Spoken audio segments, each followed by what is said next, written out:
Okay, so this week on the Open Book, we will be discussing the world post-COVID-19. So this week, we engaged with several resources on the topic, including reports by the United Nations on the socioeconomic impact of COVID, an article by The Economist on how COVID-19 could change the financial world order, as well as other several resources that can be found on our website.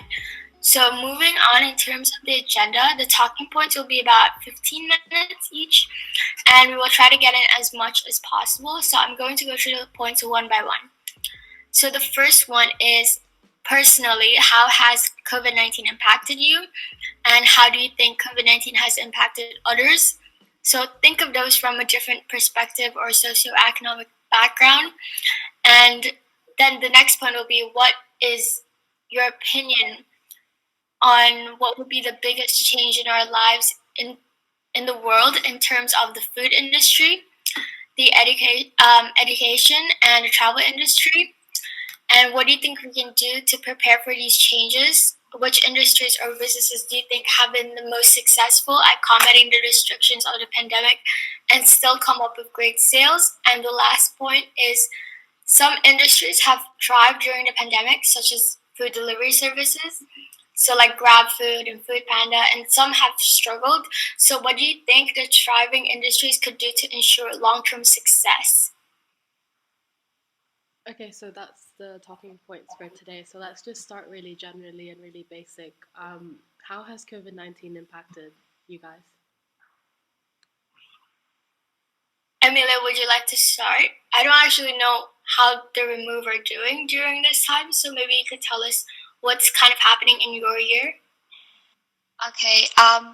So, well, basically, for like students, I think personally, well, pretty much everyone had online classes and things as a student, and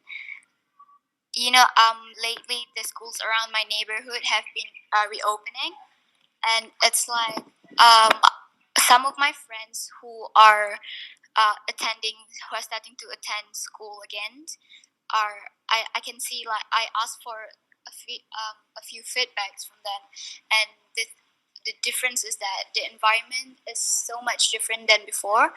It's like, well, you get to go and see your friends and things like that, but there are boundaries everywhere, and there's this like constant anxiety that you're still scared of what could probably impact you, of the virus and things like that, and how the teachers are trying to handle this thing. A school in my neighborhood has it like the teachers had to do everything for the students, and such as like such as like just like buying foods and like bringing things for them instead of them just going on their own to take things. They can't even borrow things from the friends. So I personally think that well, after COVID-19, for like students like us, it kind of limits our communications, and just educationally, like, it's a bit harder now since online classes are pressuring and you sit in front of screen for so long. But then at school you also can't really interact that much, so it kind of creates a different environment and could probably impact like socially and mentally of students. Yeah.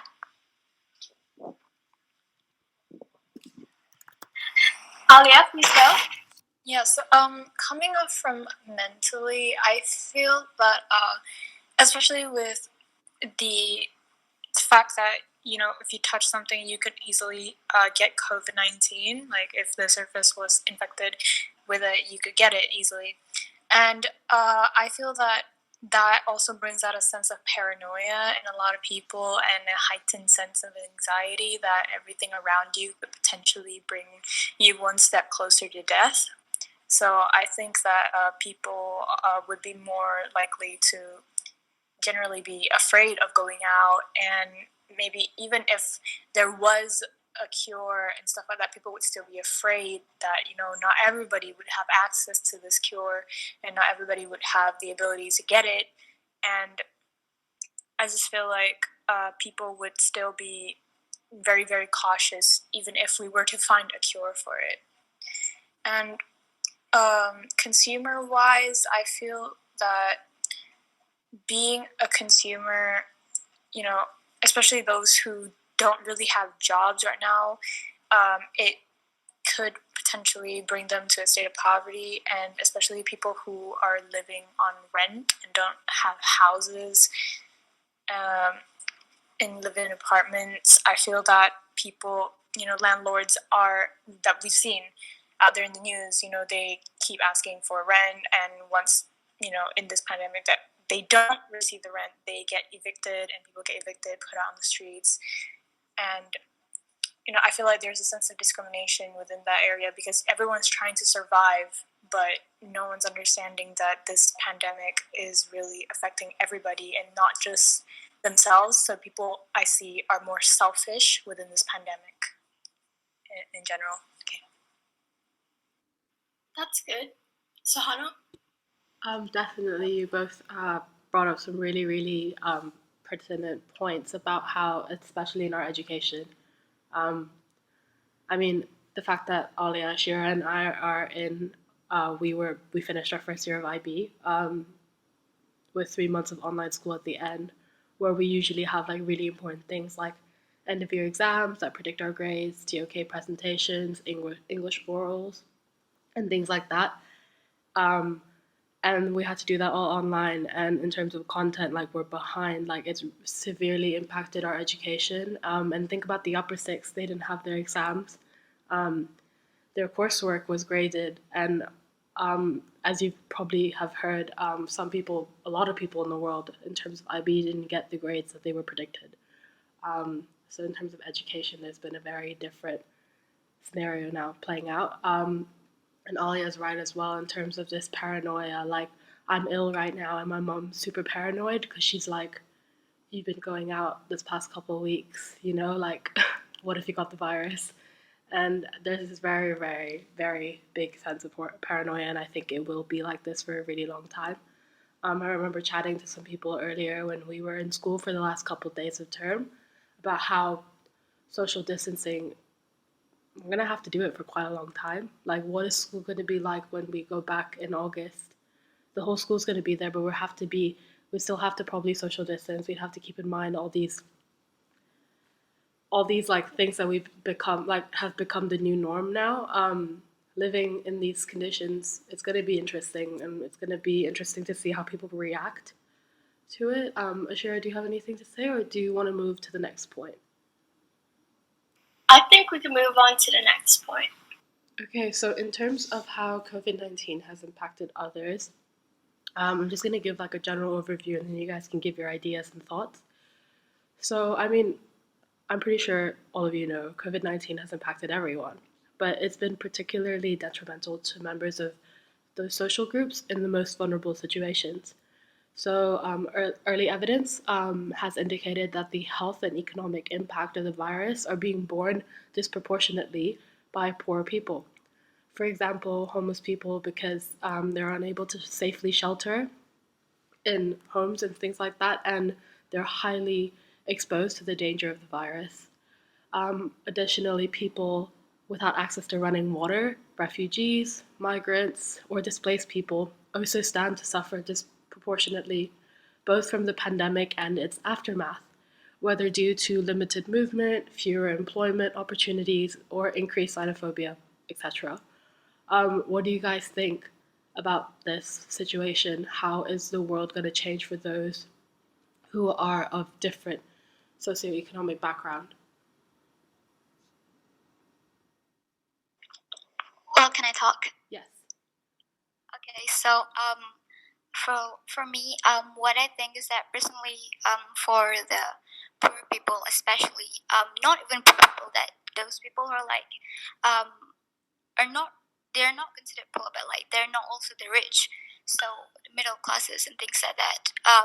But that they're like gonna, in terms of financial, and how they're gonna survive for the financial crisis that they're gonna experience, is that people are starting to spend less, and like be careful with a lot more of their spendings, and so most of the times things are not selling as much as how it is in the market before, and also this feeling that, oh, I can't spend this much anymore. I can't just buy things like this just anymore.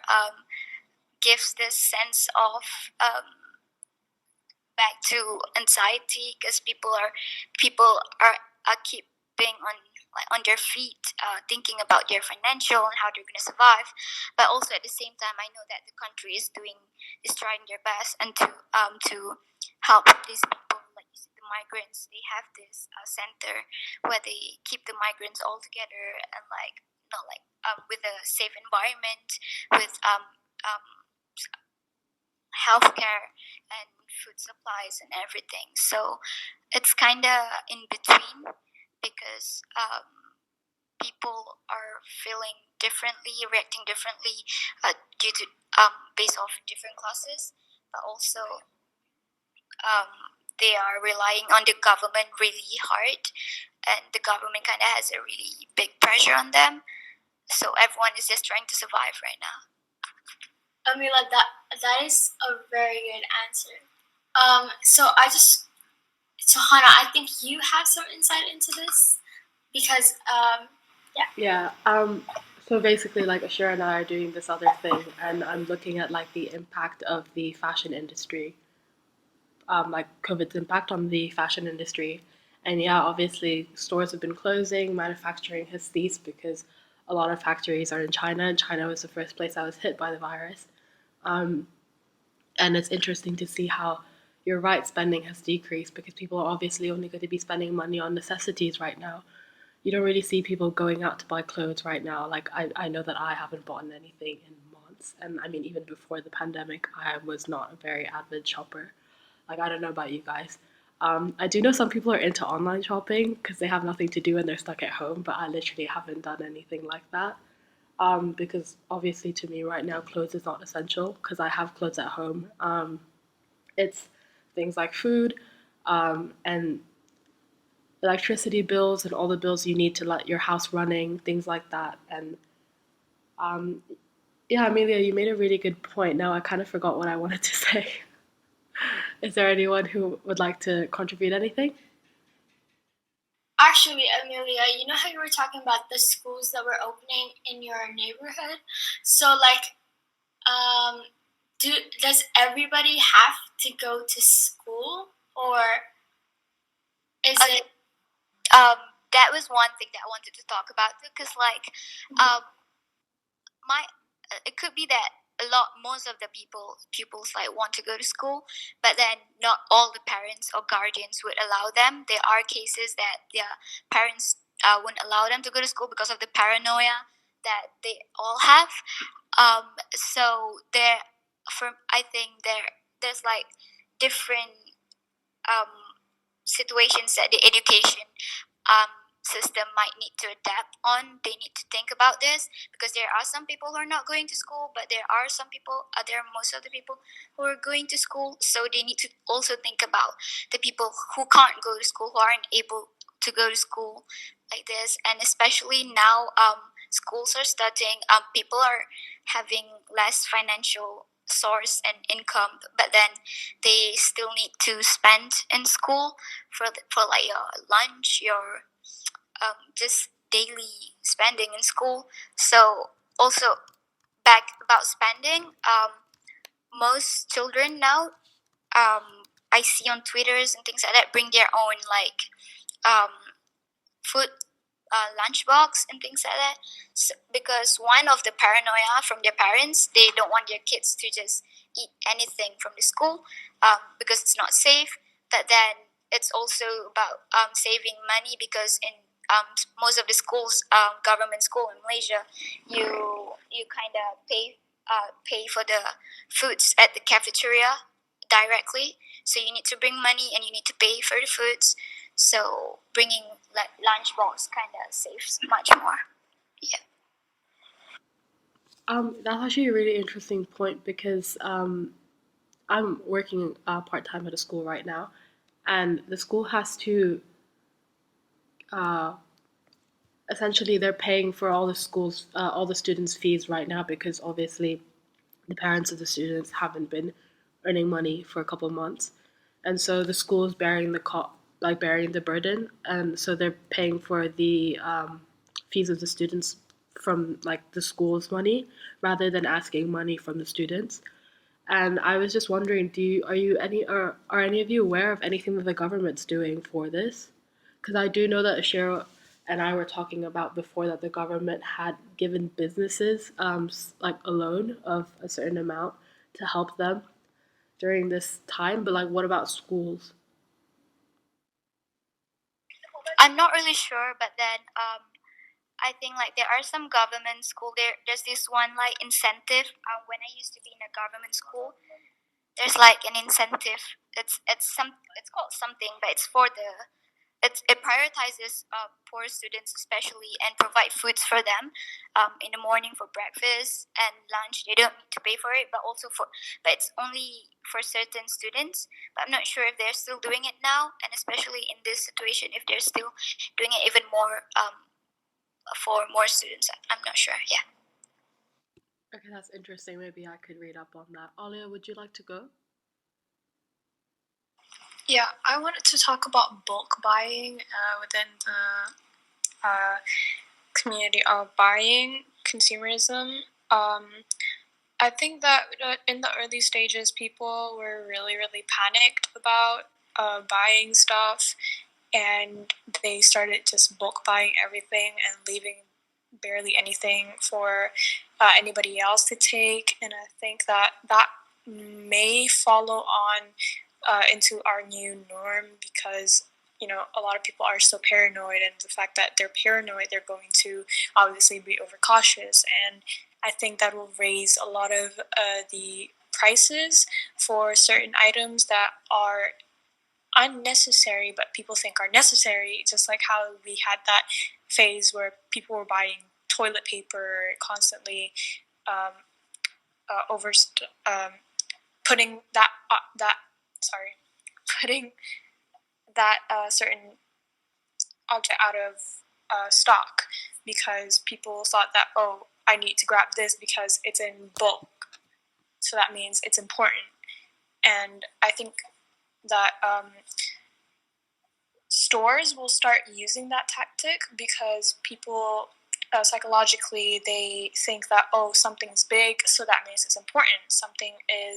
There's more of this, so that means I should get it, and that means I should buy it and get it out of stock, basically, and buy it for myself. And that would leave other people being unable to get necessities such as toilet paper, which shouldn't be the biggest necessity, but some people are taking it that way. That's why people, I think, would be bulk buying within this new society and this new norm that we have going on.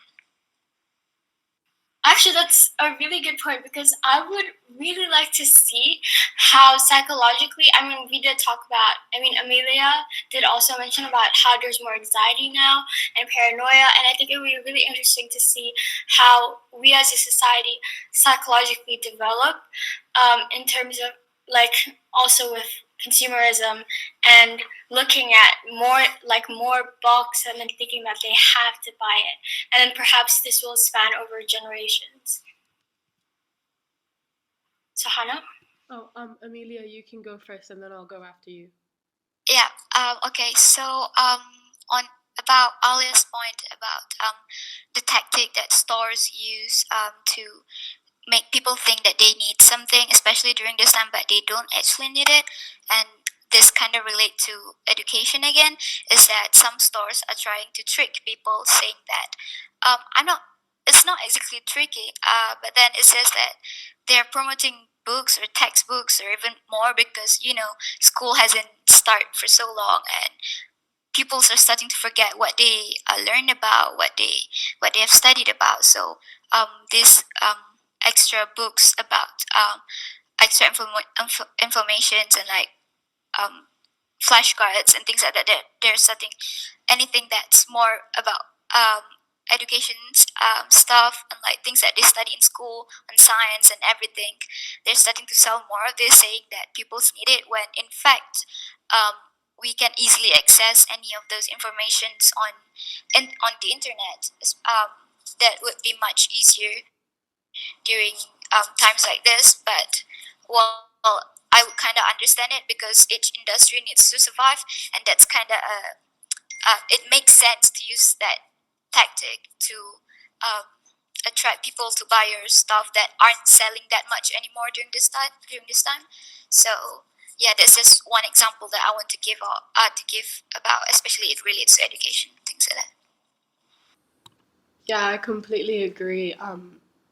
Literally, most like all these things that we don't really need, their advertising technique right now is to link whatever it is, their product that they're selling, to the virus, and like mask or like anything, because then it ties into what's happening right now, and it sort of forces consumers to, oh, look at it, it's something to do with the virus, let me read it, let me see the ad, what is it.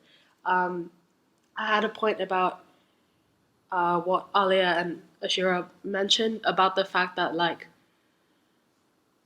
these places are sort of playing the minds of consumers. An interesting point I was thinking about from the fashion industry's perspective is that when lockdown started, there was this whole craze of like constantly working out, and sort of like actually it's quite unhealthy mindset of like having to work out because it's a lockdown. It's like using this time to work out and like not really fix, but like get a head start on your like summer body or whatever. And I think that's a quite unhealthy mindset, because if you want to work out and stay fit, you should want to do it for the right reasons, not just because it's a lockdown and you have some extra time. And it's an interesting thing to point out that when stores slowly open, like malls opened, the first thing people really did go to buy in terms of clothing was like athletic wear or leisure wear. So like leisure wear, obviously, because you're mostly at home, and if you are a person that works a like office job, you're gonna have a lot of really formal clothes because you need to wear that to work. But if you're staying at home, you might not have that many leisure clothes, or you might just be wearing pajamas all day. So there was an increase in leisure wear buying, but also athletic, because I think that a lot of people were using this time to work out. But as like Alia said, and Amelia, the implications of this virus have also really impacted a lot of people's mental health. Like, what do you guys think about that? Well, about mental health and how you talked about exercises. Well, and how people should do it because they think it's for their health instead of just because they have extra time. That is true, but I also think that this pandemic also kind of benefits the health industry, like the Ministry of Health, and the Ministry of Youth, and those that conduct sports and everything, because as what I saw on the news and everything like that, as the Prime Minister was talking, they portray this exercises and physical activities at home as something that is positive, because Malaysia used to have the highest obesity rate, and we're just known for like not really exercising that much and things like that. But then during this pandemic, people have started to exercise a lot, and then because they have free time, and they're starting. Well, at first they probably do because they only have free time, but then I think they're slowly starting to realize how um, how these activities are important for them, and that's why they're kind of spending a lot on athletic wear, because they want to be better at it probably, and they want to do it in a better environment. So they just understand it more, that how they need to do it better, and how they need and why they need to do it better. Yeah. That's a really interesting point. Does anyone else have anything to say about the implications on like a person's mental health, perhaps?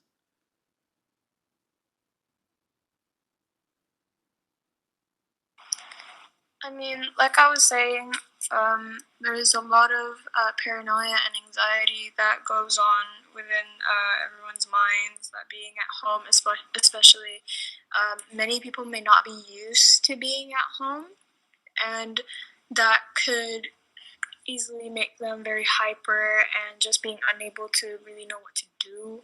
And I know there are people who are introverts like myself who don't really care. I mean, to some extent, of course, it kind of affects me because, I'm not used to having everyone at home. It's usually just me and my sister and my grandma. But then, my mom started coming over, and then my brother was here, and then everything kind of like, whoa, everyone's here all the time, and I kind of feel like I don't have my own time in my own space.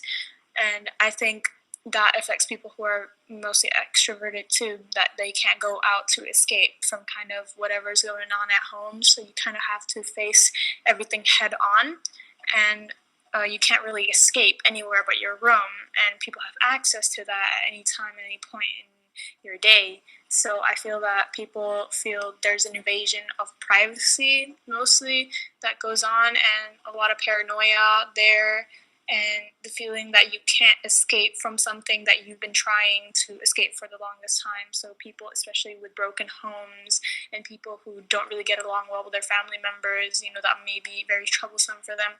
And I saw on Twitter at some point, there was this girl who actually got kicked out of her house by her parents during the pandemic, and it was really horrible that happened because, it was still the early stages, and people were still really being very, very cautious.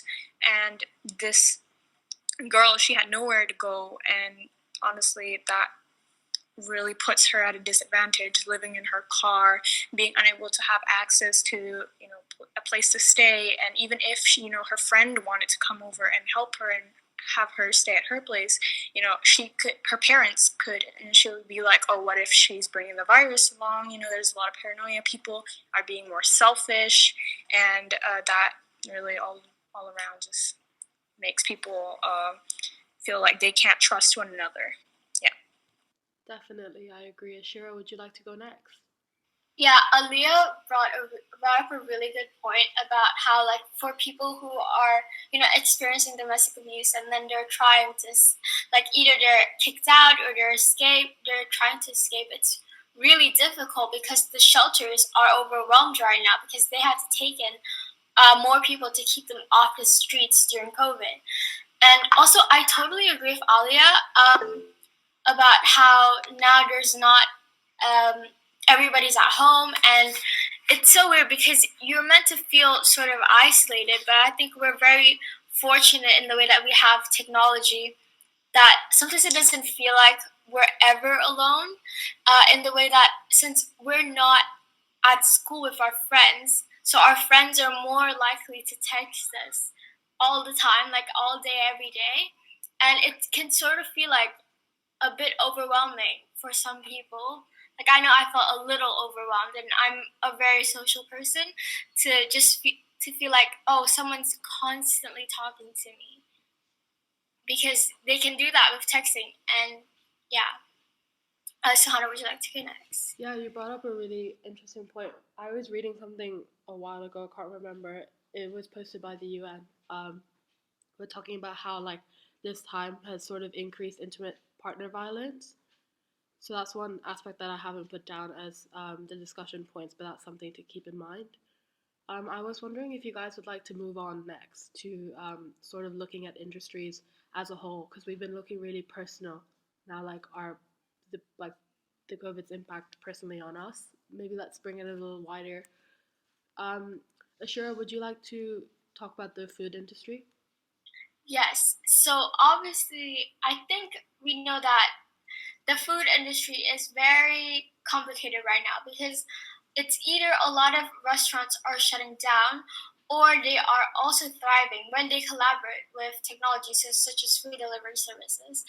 But the thing is that when we get out of the pandemic, like when we get out of COVID-19, when it's done, how will these food delivery businesses and food delivery workers, how would you guys think they would survive when people are more likely to go out and dine out instead of delivering in.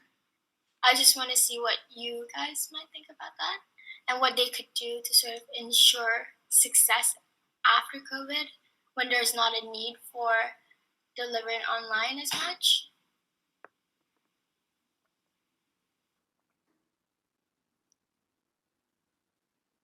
Oh, this is quite a complicated topic, and I'm kind of struggling to think about it too. But then, what I can tell from what I saw is that my brother, he was like during the pandemic, well, we couldn't go to college and things like that, and he graduated, but he had nothing to do, so he wanted to look for a part-time job, and it was hard.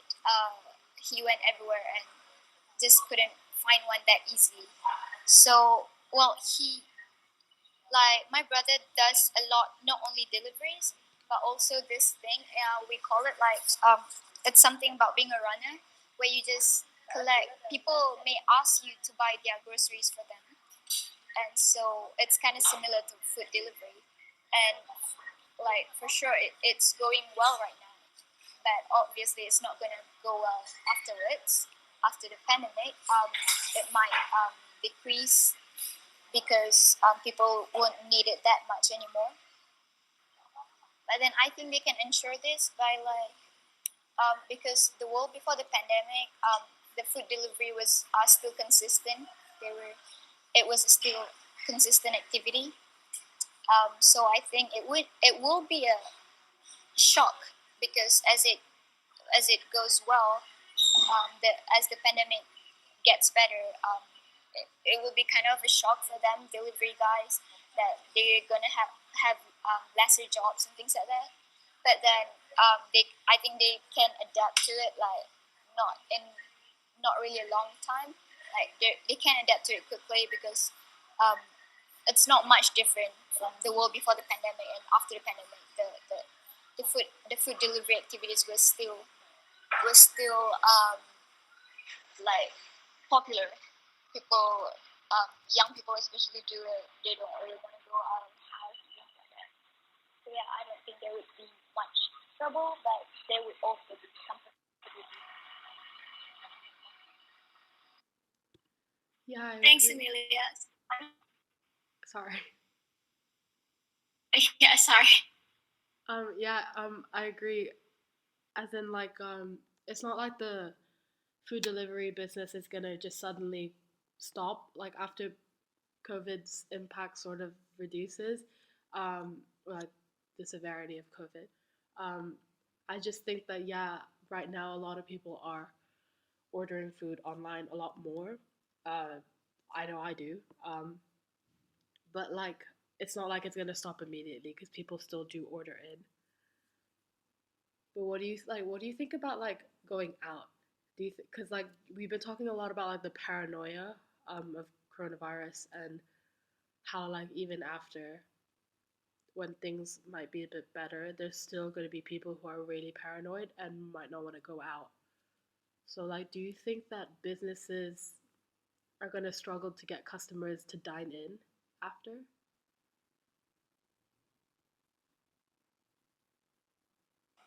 Personally, yeah, I do think that businesses would have a little bit of trouble. But I think that as well as people having the privilege to dine in, people having the privilege to get grabs and stuff to come over. At some point there will be a limit to how much they can provide for that, and will have no choice but to dine in if they really want to get food from outside. And I think that as much as people can do to save, especially during this pandemic and after the pandemic, I think people would most likely try to just go by themselves and save more money in case of anything that happens. People, like COVID raising again, the numbers raise, and just trying to prevent any sort of kind of like, I don't know how to explain it. Sorry, I forgot what I was going to say there. but more like not being off guard is how I would rephrase it, I guess. Keeping themselves in check and making sure that they have the necessities that even if this comes back up and there's a new wave that comes in unexpectedly, they would still be able to have enough saved up, I think. Yes, Amelia, would you like to go next?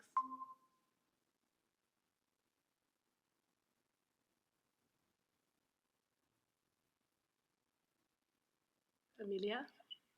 Oh wait. Have you talked, Sohana? No, I'm fine. Would you like to go? Oh, okay. So, I just wanted to point out that in my opinion, I think there would be this like different types of restaurants that are gonna have different types of reactions.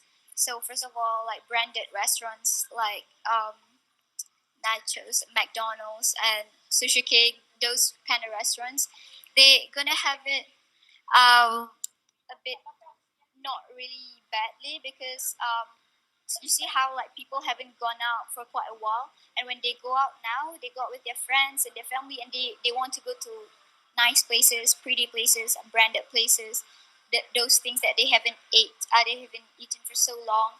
So they usually go to this kind of branded restaurants, I would say. But also restaurants restaurants, they're just like for the poor people, like not poor people, but like for the working classes and normal people who live in a normal neighborhood. Those restaurants are like food places at the side of the streets and things like that.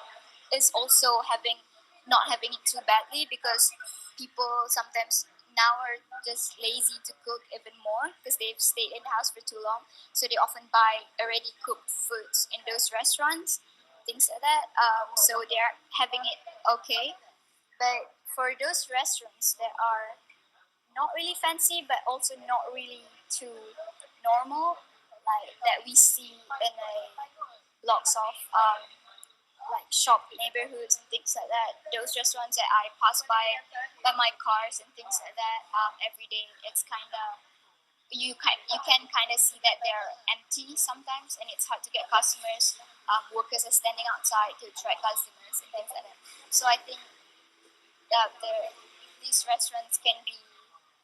Sorry, it's a bit loud. I think that these restaurants can be divided into different types of restaurants and how the reactions are going to be different for different restaurants. Yeah.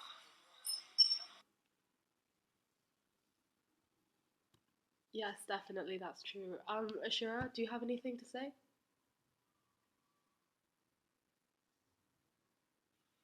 Um, no, I'm good. Thank you. So Something's wrong with my Wi-Fi right now. Oh yeah, that's what I thought. So, because you left the meeting and came back. Let's move on. Okay, so we've sort of spoken about the education industry, but what do you think about like perhaps when we come back, how will like this time of online learning, like how did you feel about online learning? Oh, can I go? Yes. I actually really enjoyed it. I don't know if that's just because that was like me personally, because I know a lot of people also complained about it, but I felt like I had more time to do stuff like relating to school because I'm not like using my time in transport, or I'm not taking breaks when I don't feel like it. So I felt like it was really beneficial, even though some teachers who were more tech illiterate could not be very good at teaching, but I still managed it, and I found it very, very refreshing, to be honest. Yeah, I feel like there were times where it was like really bad, but there were times where it was like good. Um, Honestly, I just think it depends on like the subject and the teacher and like what exactly you're doing. Because if you had like assessments and stuff, it's honestly really difficult to do it online. But there's like pros and cons to everything. And like just in terms of like content, I know that my year, especially like where I am, we're quite behind in content because everything is slower online because some people are like Wi-Fi problems, some people just take really long to get the notes up. But if we were in class, teachers would be like literally just open your folder and your folder would be right there. um, and also I think it really depends on the type of person you are, because some people during this time were really organized and had things under control, whereas some people, due to different circumstances, weren't. And that's not necessarily their fault. It could be the condition they're in at home. I know a lot of people had Wi-Fi problems, and I don't think it was just where they live. I think Malaysia itself had some issues, um, because I know I wasn't the only one that had Wi-Fi problems during um, when we had online school. I had computer problems. My computer kept crashing. Um, there are so many factors. So I just feel like at some points I was like, yeah, this is okay. I'm pretty organized. I can do this. And then there were days where like I was really frustrated because my computer kept crashing and I just missed loads of stuff. And I was like, it'd just be so much easier if I was physically in school. Alia, would you like to go next?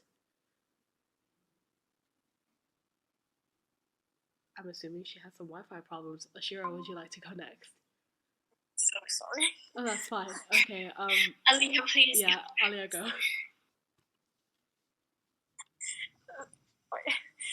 Oh, I completely forgot what I wanted to say.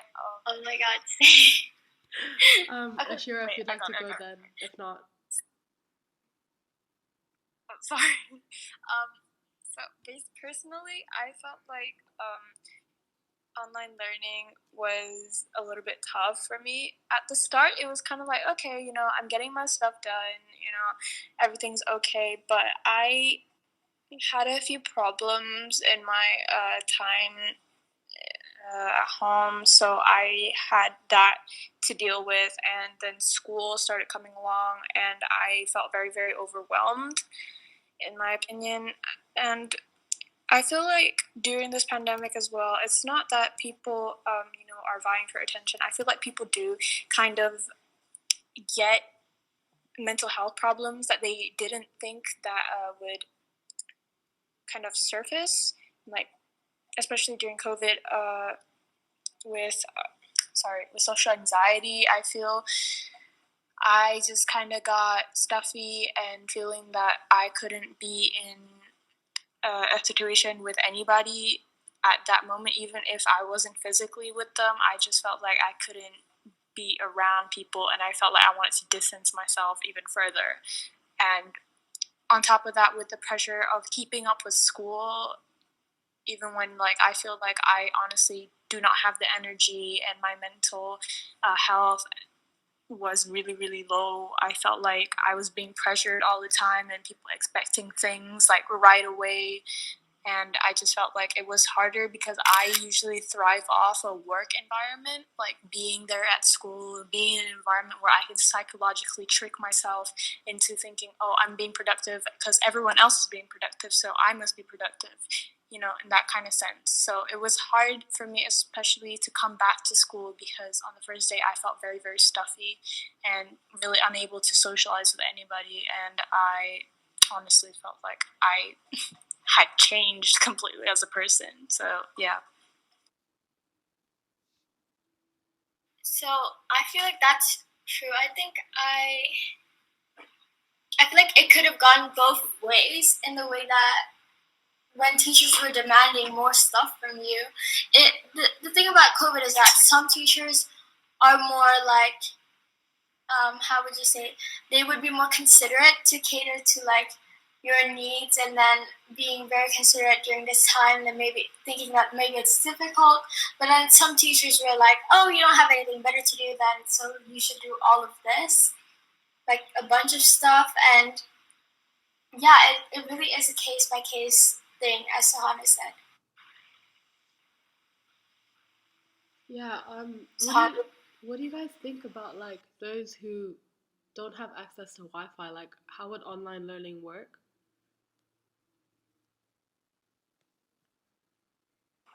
It wouldn't, because they wouldn't have access to the internet. Yes, I wanted to talk about this. Yeah, that's true. But like most of the schools that wait, can I speak? Yes, you can. Yes, go ahead. Go ahead. Can you guys? Oh, okay. Sorry. Yeah. So most of the schools that don't have internet access like our school, so those schools in my neighborhood again, how they do it is that they have this WhatsApp group between parents and teachers. So they just put their teachers give homeworks through WhatsApp to the parents, and the parents will ensure the students to do it, to make it. Well, it's their choice whether to do it or to make it. But some schools I see have been adapting the use of Google Meet to um, to also do online classes, but not like every time. They do it during students' free time. It doesn't follow their school time. Sometimes it's at night when the students are free, and but then the thing about homework and notes, it's consistent in the WhatsApp group and then any of the communication group. And also another thing I would like to talk about, because like we have all talked about our personal experience in online school media, so I would like to kind of talk about the world. um, Recently there was this viral video from a student in um, Sarawak, the Borneo part of Malaysia, Sarawak or Sabah, something like that, somewhere in there. She had an online exam, but in her area she couldn't really do it because there was limited internet access. So she had to climb the hills, the mountains, and climb a tree, sit on a tree to get the internet access that wasn't available down on the ground, but in that area. So it kind of shows how the government, the countries all around the world should actually implement ideas and more efforts to ensure their countries have good internet access. It kind of this pandemic shows that internet is actually important as the world evolves, because like countries like not all countries have this internet access, and we all know how education is very important. But then countries like South Korea has like really good internet access and everything. But there are countries, developing countries like us, who have good access of internet, but not in all areas. So I think that is what the world should be focusing on right now, like the government, the non-government. It's what we should be thinking to ensure that internet are accessible to everyone. Not no one is excluded, because we never know when this pandemic like this, situation like this could happen again. Yeah. Thanks for telling us that, Amelia. I think Sohana has a point. Yeah, I just wanted to say that that's actually really interesting that you mentioned like internet being something that governments need to focus on. Actually, there's this like, statistic, I remember it off the top of my head, but I think there's 41% of the world's population right now are not active internet users. So it's like interesting to see that like in countries where internet might not be so great, like the connection or just in general, how did they really tackle the situation of not being able to go to school? Um, and I know that obviously when you say that governments need to focus on internet, you I hope mean that they also need to focus on like issues such as human rights violations and poverty as well as internet. But internet might not be so much as a priority in comparison to other issues. Um, but yeah, I think that the world we live in now is really globalized.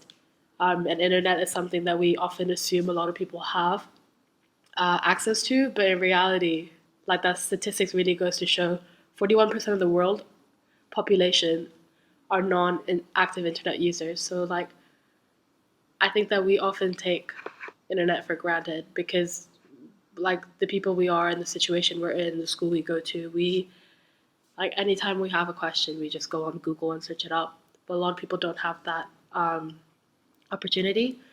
And in the place that I'm working, I do know that during the recovery MCO, during the MCO, they the teachers themselves from the school actually went to the area that the students live in and conducted classes in the areas. So like I think in one student's home, and then asked all the other parents of the other students that lived nearby to come to that one person's home.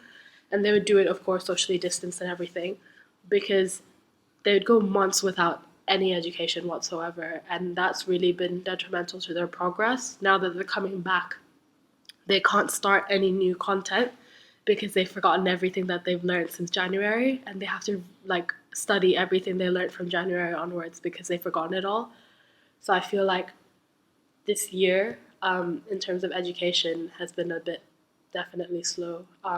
And who knows if there's going to be big implications for that, like, when we mentioned like IB scores being low and things like that. Asyirah, would you like to go?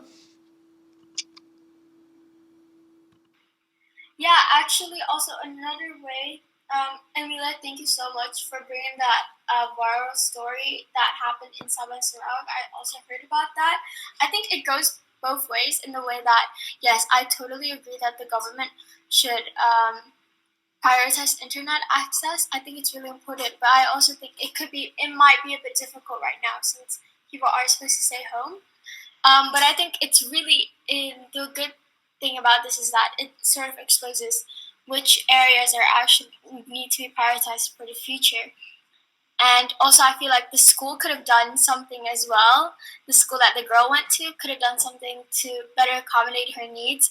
For example, I know that some Malaysian schools, I think every week they have to students have to come to school and then just pick up like a packet of what they have to do, and it has like notes and notes and worksheets and stuff. But I just know like one school that's doing it, so I don't really know much about it.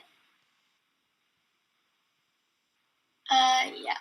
Would anyone like to go next? I think that we've spoken a lot about education, and we don't really know what's going to happen. So let's see what happens. I mean, most of us are going back to school in August, so good luck. Let's move on to about like traveling. Let's give this like a short amount of time because I don't want to run over.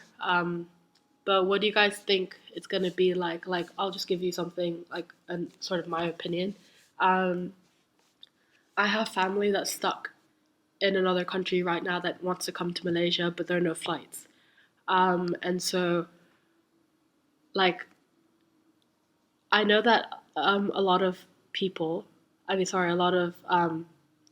airlines are selling tickets, and then they're canceling the flights 3 days before it's supposed to take off. What do you guys think about that? Because like I've heard that they're doing so to make money during this time, because obviously if they don't have any tickets, like for the past since March, no one's been traveling, so like they're not making any money at all. So like apparently when they cancel the flight, they give you a voucher. This is just within India travel about the vouchers. I don't know the other situation. I don't know if the person's getting vouchers because it's international travel, but like they're getting vouchers so they can buy a ticket, and like the time slot for how long the voucher is valid for is like a year. Like if you keep buying like flights and then you end up buying like 4 or 5 and they keep getting cancelled and you have 4 or 5 vouchers to use within a year, that's like their way of making money. Like, what do you guys think about that? Oh, sorry, one question. Not refunded. Yeah, so my aunt who lives in India, she was visiting her son in a different city, but then the lockdown happened and she couldn't go back to where she lives, which is a different city in India. And so like ever since they've like started putting flights on, like you can book tickets, she's always booked a ticket to go back to the city she lives in, and like the flight is always cancelled really, really last minute. And she keeps getting like vouchers that she can use within a year from the same the same airline, but I don't know if it's to the same destination or she can change the destination. in terms of the international situation, I know someone who's been trying to get into Malaysia, um, and every time they've like got a ticket 3 days before the flight, it gets cancelled. Um, so they're not really getting refunded. And like my sister, she's taking one of those reportory flights. I'm not sure if that's the right word for it. Um, to Indonesia because we're Indonesian citizens. Um, and like getting a COVID test and everything. And like, what if it's a lot of money actually, because you have to get tested and then you have to like buy all the your own supplies about like if you want to wear those like gowns and like mask and like the gloves because the you have to sign stuff saying that like you're aware you're taking this flight and there might be a risk that you might get the virus. Like, what do you guys think travel is going to be like? Because like, how do you social distance on a flight? I think personally, with social distancing, it would be best to kind of lower the amount of seats available. So maybe if it was like a row of threes, you would have two people in that row with one in the middle that's separating you both, and maybe have like a divider within the seats in the middle so that you can social distance that way, and it makes it easier for people to stay calm and not really think about the repercussions of the virus on flight. But in that sense as well, with the narrow area to the bathroom, I feel like that would be a problem for most people. But I'm not really sure how I would solve it, to be honest, because I'm not sure about that. But yeah, I think that would be the biggest problem that people would have is going to the bathroom or being social distancing from the flight attendant as well. Yeah, I mean, I put this point because I was just really curious with what's really going to happen. Because, like, no one's been taking flights, and I'm assuming making money off this, like, tactic of, like, selling, like, saying that there's going to be a flight and then people buying tickets and then canceling the flight. So, like, I'm assuming that's how they're trying to make money. Um, but yeah, I don't really want to keep a lot more of your time, so let's move on. Um, so, like, in terms of the economy, I think we all know that, like, the consequences have been really devastating, and it's been worse than the SARS outbreak in 2003 and the MERS in 2015 and like the 2008 economic crisis, things like that. It's been really devastating. There was a video that was on the resource list by The Economist. I was wondering if you guys have watched it. It's okay if you haven't, I was just wondering.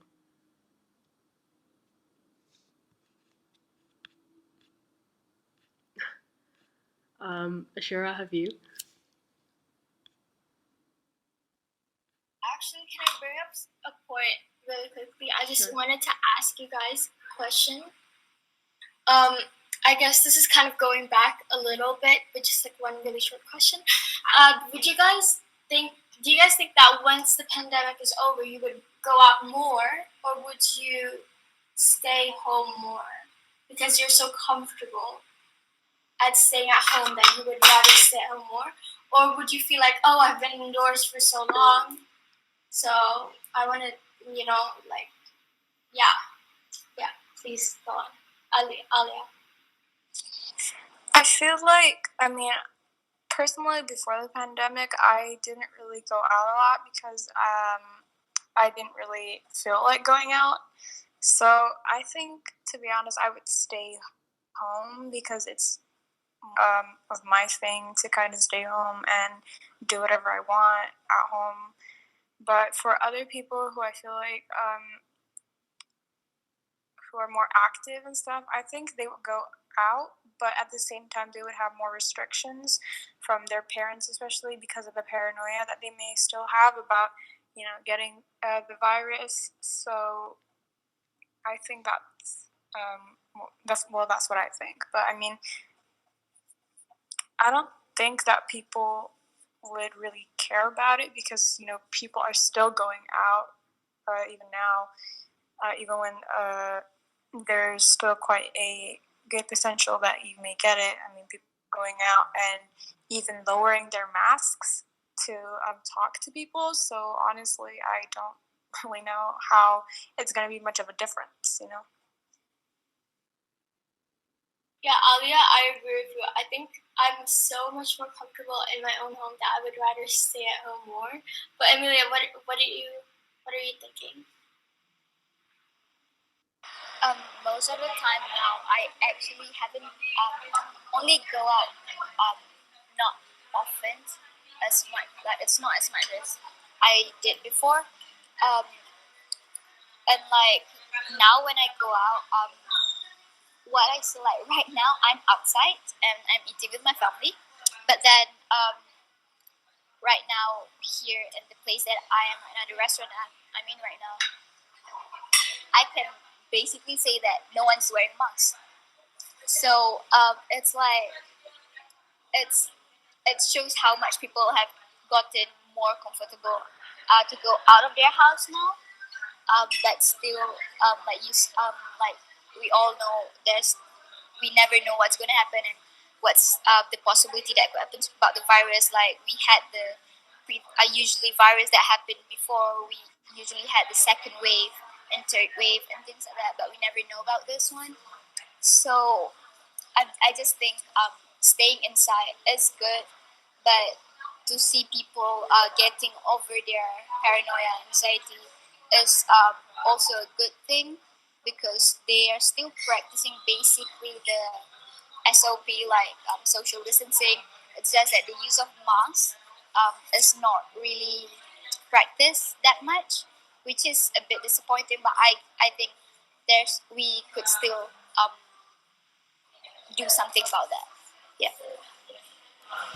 If I'm not mistaken, yesterday the PM gave like an address about wearing masks, right? Like he mentioned in his address about like telling the citizens to like wear their mask properly. But that's a really interesting point as well because a lot of people they like wear their mask, but like they just wear it around their chin and walk around, and like that's so like pointless because the whole point is that you wear the mask over your nose and mouth. It's not like an accessory that you just wear until your chin. Um, yeah. Um, it's all right if we move on because I think we should start wrapping it up now. Yep. Okay. So yeah, I'm not sure if any of you have then watched the video that was linked on the resources about how like the financial world order is changing. But I just recommend it. It's like a 10-minute video if you guys want to watch it. I think we skip talking about it now since no one's watched it, but I just recommend watching it. It was pretty interesting. Let's move on to just the last couple discussion points. So, what industries and businesses do you think have been really successful at combating the restrictions of the pandemic? I mean, we've already mentioned the food industry, like delivery industry, but like what else has been like booming right now? So I know that perhaps like ads right now are, well, that's a bit complicated because, for example, like Twitter is saying their ad revenue has fallen by a lot, but then Facebook is saying that your ad revenue has finally like gone up and has stabilized. And the thing is, I think the ads industry could be really benefiting right now because everybody's at home, especially if they're using social media platforms. This would be a great way to expose it. Emilia, would you like to go next? Yeah. Well, I don't exactly know what this industry is called specifically, but there are a few business who started to take advantage of the pandemic by helping by doing the sanitizing services. Um, Sometimes they're not originally a company that does that, but I can give you an example like Cuckoo. I know that if you know the water dispensers brand, Cuckoo. I know that they have this sanitization, I'm trying, sanitization service that they do where they go to places that people call them to and ask them to sanitize their places using their technologies and everything like that.